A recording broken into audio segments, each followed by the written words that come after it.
Budget truck rental honest review, and user experience real costs, hidden fees and moving tips. If you're planning a move, you've probably come across budget truck rental as one of the cheaper options. But is it really budget friendly? I recently used budget truck for a cross-city move, and here's my honest experience, including the real costs, the hidden fees, and a few tips that can save you money. Most people assume the price you see online is the final total.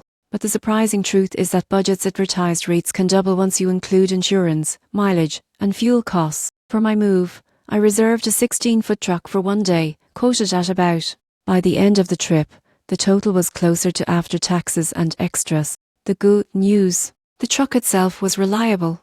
It had a smooth ride, good air conditioning, and plenty of space. Pick up and drop off were quick, just show your ID, sign the agreement, and you're on your way. However, there are two things to watch for. First, insurance. Budget offers multiple coverage options, and while hire optional, declining them means you're fully liable for any damage, even a scratch. Second, fuel. You must return the truck with the same amount of gas it started with, for you'll face steep refill charges. Mileage is another cost factor. Local moves usually include a small mileage allowance, but anything extra adds up quickly, typically around 70 cents per mile. Here's a tip: book online using a discount code, and avoid moving on weekends or month end when prices spike. In short, budget truck rental is a solid, affordable option if you plan carefully.